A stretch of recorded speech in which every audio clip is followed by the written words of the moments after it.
तसव्वुर करें एक ऐसी शतरंज की बाजी का जहां प्यादे चलने से पहले ही ये तय हो चुका हो कि गेम का रुख किस तरफ जाएगा। बिल्कुल, और ये एक बहुत अजीब सी फीलिंग होती है। हाँ ना, खिलाड़ी अपनी जगह पर हैं, तमाशाई जोश में हैं, लेकिन असल चालें वो लोग चल रहे हैं जो बोर्ड के इर्द गिर्द नहीं बल्कि उस कमरे के बाहर बैठे हैं। सही कह रहे हैं आप। आमतौर पर जब हम किसी जमहूरी निज़ाम की बात करते हैं तो हमारा जहन एक बहुत सीधा सा खाका बनाता है, यानी अवाम बाहर निकलते हैं, वोट डालते हैं और जो जीत जाता है वो हुकूमत बना लेता है, जो कि एक बहुत ही आइडियल किस्म का सिनेरियो है। एग्जैक्टली।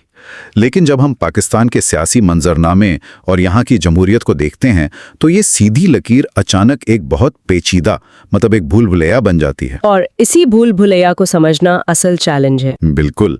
तो आज की इस खुसूसी गुफ्तगू में हम the architecture of Pakistani democracy के उन्वान पर एक गहरा तज्जिया कर रहे हैं। हमारा मकसद सिर्फ उन सियासी जलसों और नारों को देखना नहीं है जो रोज़ाना न्यूज़ चैनल्स पर चलते हैं। हाँ, क्योंकि वो तो सिर्फ एक सतह की बात है। सही। हम उन अंदरूनी कहानियों, मुहर्रिकात और उन खामोश अवामिल को समझने की कोशिश करेंगे जो पाकिस्तान के आम इंतखाबात की असल बुनियाद बनाते हैं। ठीक है, आइए इसे खोलते हैं। अच्छा, इस पूरे निज़ाम की बुनियाद को समझने के लिए ना सबसे पहले इस वाज़े गलतफहमी को दूर करना ज़रूरी है कि इंतखाबात सिर्फ और सिर्फ वोट डालने का एक दिन का अमल है, जो कि ज़्यादातर लोग समझते हैं। बिल्कुल, ज़्यादातर लोगों का यही ख्याल होता है, लेकिन ये तसव्वुर बिल्कुल नामुकम्मल है। पाकिस्तानी इंतखाबात असल में जमहूरियत, सियासी ताकत की बराह रास्त कशमकश, अवामी जज्बात और सबसे बढ़कर रियासती इदारों के किरदार का एक बेहद पेचीदा मजमुआ है। मतलब एक पूरा इकोसिस्टम है। सही कहा, एक पूरा इकोसिस्टम।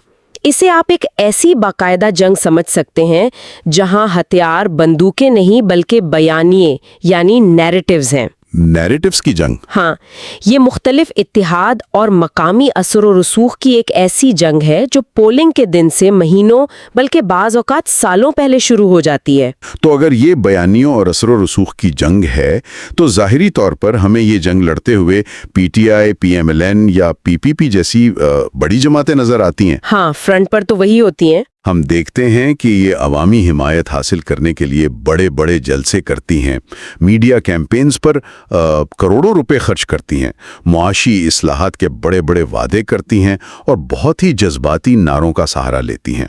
बिल्कुल, और लोग इन नारों से मुतासिर भी होते हैं। लेकिन हकीकत ये है कि ये सिर्फ एक फ्रंट है। अगर मैं इसे एक मिसाल से समझाऊं, ये ऐसे ही है जैसे किसी कॉरपोरेट कंपनी का मार्केटिंग डिपार्टमेंट। अच्छा, ये बड़ी दिलचस्प मिसाल है। हाँ, मतलब एड्स तो बहुत शानदार हैं, लेकिन सवाल ये है कि क्या एक्चुअल प्रोडक्ट कंज्यूमर तक पहुंच रहा है। यहाँ ये ऐसे है जैसे कोई थिएटर का खेल हो, जलसे और जज्बाती नारे तो स्टेज पर परफॉर्म करने वाले अदाकार हैं, लेकिन पर्दे के पीछे प्ले को डायरेक्ट करने वाले असली किरदार कुछ और ही लोग हैं। यहाँ जो सबसे दिलचस्प बात है वो ये है कि किस तरह ये अवामी और अंदरूनी ताकतें मिलकर इंतखाबात के नताइज पर असरअंदाज होती हैं। तो ये असली किरदार हैं कौन?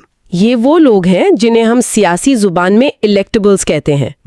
आपने कॉर्पोरेट कंपनी की मिसाल दी ना, तो इसे थोड़ा और आगे बढ़ाते हैं। जरूर। अगर एक सियासी जमात एक ब्रांड है तो ये इलेक्टेबल्स उस ब्रांड के रीजनल डिस्ट्रीब्यूटर्स हैं। Oh wow, regional distributors. बिल्कुल, इनके पास अपना एक जाती और मुस्तकिल वोट बैंक होता है जो आमतौर पर 20 से 30 हजार वोट्स पर मुश्तमिल हो सकता है। 30,000 वोट्स का एक सॉलिड ब्लॉक। हाँ, और मजे की बात यह है कि ये वोट बैंक किसी जमात या उसके नजरिए की वजह से नहीं होता। ये सिर्फ और सिर्फ इस इलेक्टेबल के जाती असर व रसूख, उनके पैसे और मकामी सतह पर लोगों के मसाइल हल करने की ताकत की वजह से होता है। तो ब्रांड की आइडियोलॉजी वहां मैटर ही नहीं करती। बिल्कुल नहीं। ब्रांड जितना भी अच्छा हो, अगर आपके पास लोकल डिस्ट्रीब्यूटर नहीं है तो आपका प्रोडक्ट उस मार्केट में नहीं बिक सकता।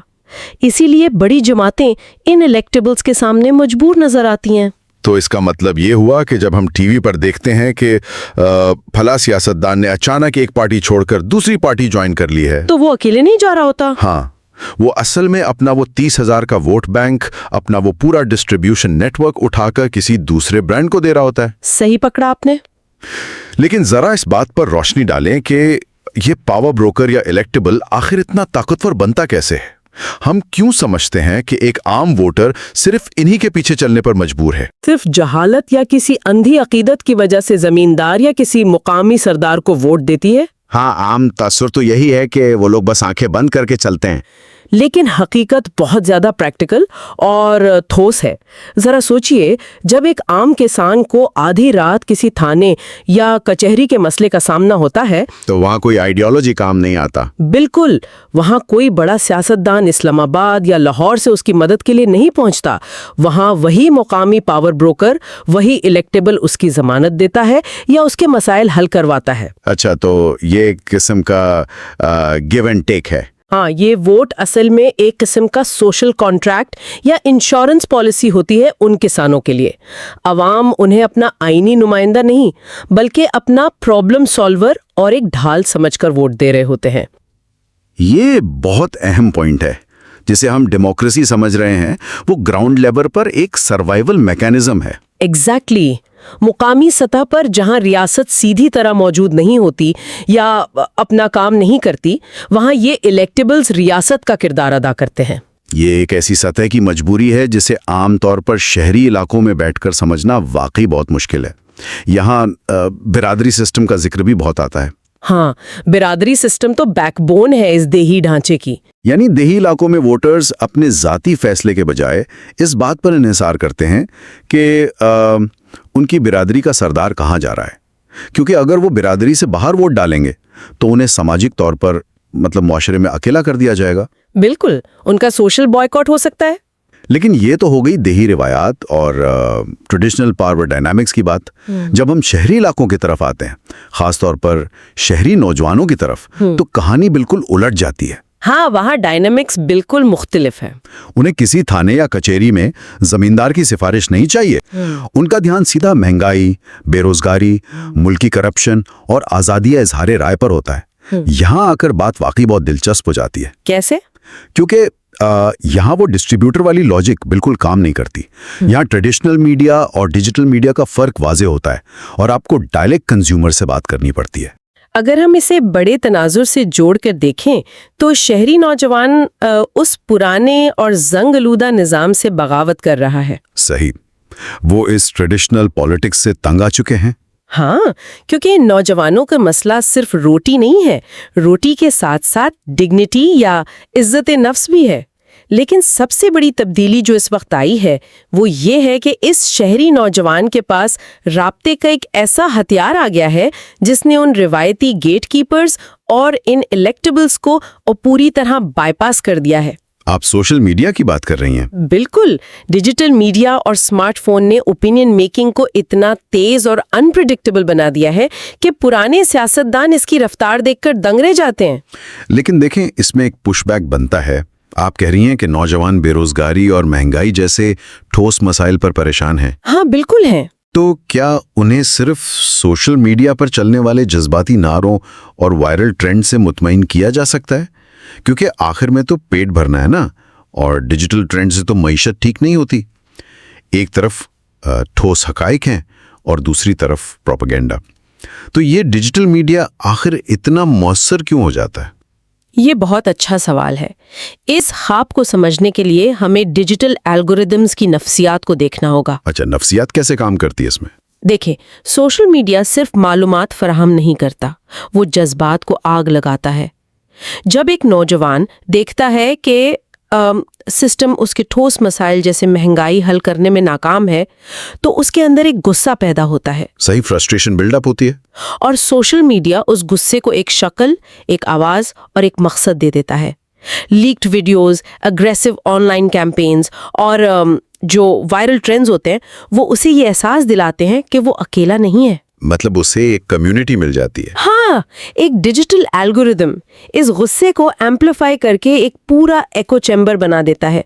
उस एको चैम्बर के अंदर हकीकत और प्रोपेगेंडा के दरमियान फर्क करना तकरीबन नामुमकिन हो जाता है। तो लोग बस उस फ्लो में बह जाते हैं। एग्जैक्टली।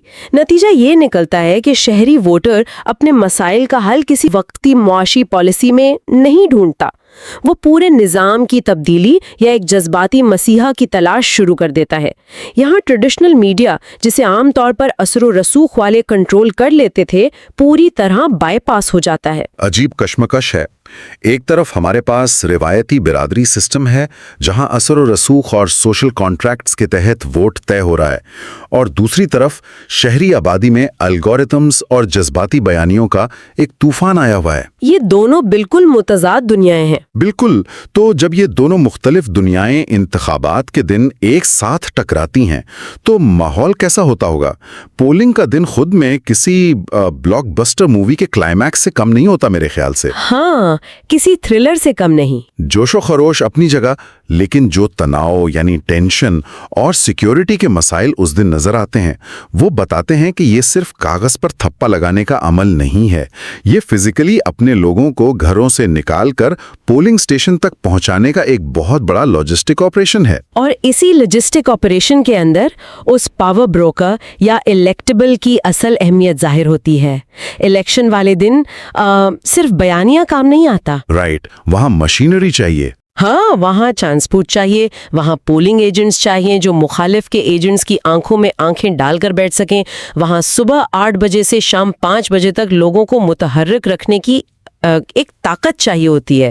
یہ ایک بہت بڑا ایڈمنسٹریٹو چیلنج ہے جسے کوئی بھی پارٹی صرف ہوا میں رہ کر نہیں جیت سکتی۔ ہوا میں تو بس ٹرینڈز ہی چلتے ہیں۔ بالکل، لیکن مسئلہ یہ ہے کہ شام 5 بجے جب ووٹنگ ختم ہوتی ہے تو کہانی اپنے انجام کو نہیں پہنچتی، بلکہ وہاں سے ایک نیا اور کہیں زیادہ خطرناک باب شروع ہوتا ہے۔ جی ہاں، اور یہ سب سے زیادہ پریشان کن حصہ ہے ہماری پولیٹیکل ہسٹری کا، نتائج کا آنا اور اس کے ساتھ ہی الزامات کا سلسلہ۔ ہاں، وہ رات بہت لمبی ہوتی ہے۔ جیسے ہی ریزلٹس آنا شروع ہوتے ہیں، ہارنے والی جماعتیں فوراً مخالفین پر دھاندلی، میڈیا پر دباؤ اور ریاستی اداروں کی مداخلت کے الزامات لگانا شروع کر دیتی ہیں۔ یہاں ایک اہم ٹرم بار بار استعمال ہوتی ہے، پولیٹیکل انجینئرنگ۔ جی، بہت عام ٹرم ہے اب تو۔ عام سننے والوں کے لیے اس ٹرم کا آخر کیا مطلب ہے؟ یہ عام دھاندلی سے کس طرح مختلف ہے؟ دیکھیں، دھاندلی یا ریگنگ عام طور پر اس رویے کو کہتے ہیں جب الیکشن کے دن باکس بدل دیے جائیں یا جعلی ووٹس ڈالے جائیں۔ یعنی پولنگ ڈے والے دن جو فزیکل مداخلت ہو۔ بالکل، لیکن پولیٹیکل انجینئرنگ اس سے کہیں زیادہ سوفسٹیکیٹڈ یا پیچیدہ چیز ہے۔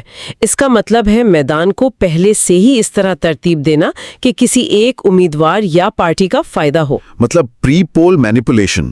ہاں، مثال کے طور پر ایسی حلقہ بندیاں یعنی ڈیلیمیٹیشنز کرنا جس سے کسی مخصوص امیدوار کا ووٹ بینک تقسیم ہو جائے، یا الیکشن سے ٹھیک پہلے انہی پاورفل الیکٹیبلز کو دباؤ میں لا کر کسی ایک خاص پارٹی کی طرف دھکیل دینا۔ تو گیم شروع ہونے سے پہلے ہی پیادے سیٹ کر دیے گئے۔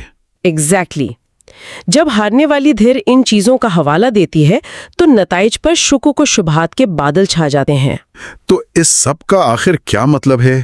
جب ان ساری حقائق کو سامنے رکھا جائے، بیانیوں کی جنگ، مقامی پاور بروکرز کی طاقت، یوتھ کا احتجاج اور پھر اینڈ میں پولیٹیکل انجینئرنگ کے الزامات، ایک پوری خائی بن جاتی ہے۔ ہاں، تو لگتا ہے کہ پولنگ کا دن کہانی کا خاتمہ نہیں بلکہ عدالتوں، ٹیلی ویژن سکرینز اور سڑکوں پر لڑی جانے والی ایک نئی جنگ کا آغاز ہوتا ہے۔ جو مقصد جمہوریت کا تھا، یعنی ایک پرامن ترتیب سے اقتدار کی منتقلی، وہ تو کہیں پیچھے رہ جاتا ہے اور بچتی ہے صرف بے یقینی۔ احتجاج ہوتے ہیں، سڑکوں پر لوگ آتے ہیں، عدالتی مقدمات مہینوں چلتے ہیں، ایک تسلسل ٹوٹ جاتا ہے پورے ملک کا۔ یہ ایک بہت اہم سوال پیدا کرتا ہے کہ دھاندلی اور انجینئرنگ کے ان مسلسل الزامات کا طویل مدتی اثر کیا ہوتا ہے ملک کی معیشت پر اور عام آدمی پر۔ ہاں، جب انتخابات کے نتائج کو کھلے دل سے تسلیم نہیں کیا جاتا تو بننے والی حکومت شروع دن سے ہی ایک شدید مورل اور پولیٹیکل دباؤ کا شکار رہتی ہے۔ اس کے پاس عوام کا واضح اور مضبوط مینڈیٹ نہیں ہوتا۔ وہ ہر وقت اپنا دفاع کرتی رہتی ہے۔ بالکل، اور جب سیاسی مینڈیٹ کمزور ہو تو کوئی بھی حکومت سخت معاشی فیصلے کرنے سے ڈرتی ہے۔ وہ ایسے ٹیکس اصلاحات یا پالیسی تبدیلیاں نہیں کر سکتی جو ملک کے مدتی فائدے کے لیے ضروری ہے، کیونکہ انہیں ڈر ہوتا ہے کہ لوگ سڑکوں پر آ جائیں گے۔ صحیح کہا، یعنی سیاسی بے یقینی سیدھا ملکی معیشت کو تباہ کرتی ہے۔ عام آدمی جو اس امید پر ووٹ ڈالنے گیا تھا کہ شاید سسٹم ٹھیک ہو جائے، اس کی زندگی اس عدم استحکام کی وجہ سے مزید عذاب بن جاتی ہے۔ یہ واقعی ایک بہت ڈارک ریالٹی ہے۔ لیکن اس بحث کو یہاں ایک طرف روکتے ہیں، کیونکہ اتنے پریشان کن حقائق، اس ساری بے یقینی اور ان تمام فلاز کے باوجود ایک دوسری حقیقت بھی ہے۔ اور وہ کیا ہے؟ وہ یہ کہ جب عام انتخابات ہوتے ہیں، چاہے کتنی ہی مداخلت کا خوف کیوں نہ ہو، پاکستان کی عام آبادی باہر نکلتی ہے۔ ہم نے دیکھا ہے کہ کروڑوں مرد، عورتیں، بزرگ اور نوجوان لمبی قطاروں میں کھڑے ہوتے ہیں۔ ہاں، ٹرن آؤٹ ہمیشہ ایک سٹوری بتاتا ہے۔ ان کی یہ شرکت ان تمام پیچیدگیوں کے باوجود اس ملک میں جمہوریت کی امید کی مضبوط ترین علامت ہے۔ یہ اس بات کا ثبوت ہے کہ لوگوں نے تبدیلی کے امکان سے ابھی تک مایوسی اختیار نہیں کی ہے۔ وہ امید کرتے ہیں کہ ان کا ایک ووٹ شاید بہتر طرز حکمرانی لا سکتا ہے، ان کے بچوں کو انصاف فراہم کر سکتا ہے اور ملک کا مستقبل روشن کر سکتا ہے۔ یہی اس پوری آرکیٹیکچر کی سب سے بڑی خوبصورتی اور میں کہوں گی سب سے بڑی ٹریجڈی بھی ہے۔ ایک طرف سسٹم میں ڈیپلی انٹرینچڈ لوپ ہولز ہیں اور دوسری طرف ایک عام پاکستانی ووٹر کی نا ختم ہونے والی امید۔ ایک بہت ہی عجیب کنٹراسٹ ہے۔ چلا جا رہا ہو، ووٹر اپنی جگہ اپنی طاقت کا اظہار کرنے کی بار بار کوشش کرتا ہے، اور تاریخ گواہ ہے کہ جب عوام کی تعداد ایک مخصوص لیول سے بڑھ جاتی ہے تو کوئی بھی انجینئرنگ یا کسی بھی قسم کا پاور بروکرنگ سسٹم اسے پوری طرح کنٹرول نہیں کر پاتا۔ انہی ساری باتوں پر غور کرتے ہوئے میں ایک آخری بات ذہن میں چھوڑ کر اس گفتگو کو سمیٹنا چاہتا ہوں۔ ہم نے شروع میں بات کی الیکٹیبلز کی، ہم نے بات کی سوشل میڈیا کی، لیکن سوچئے جس تیزی سے آرٹیفیشل انٹیلیجنس اور ڈیپ فیکس کا دور آ رہا ہے، جہاں حقیقت اور فیک کنٹینٹ کے درمیان فرق پوری طرح مٹ جائے گا۔ یہ تو ایک بالکل ہی نیا فرنٹ ہے۔ بالکل۔ تو کیا آنے والے وقت میں کسی مقامی الیکٹیبل یا زمیندار کی ضرورت بچے گی؟ کیا ایک پوری طرح سے اے آئی انجینئرڈ ڈیجیٹل کیمپین پاکستان کے اس صدیوں پرانے فزیکلی کنٹرول ہونے والے سیاسی نظام کو ہمیشہ کے لیے بائی پاس کر دے گی؟ یہ سوچنے والی بات ہے۔ کیا ٹیکنالوجی آخر کار اس آرکیٹیکچر آف ڈیموکریسی کی بنیادیں گرا دے گی یا انہیں مزید گہرا کر دے گی؟ یہ ایک ایسا سوال ہے جس کا جواب آنے والے چند سالوں میں شاید ہمیں خود بخود مل جائے گا۔ اس پر غور کرنا ضروری ہے۔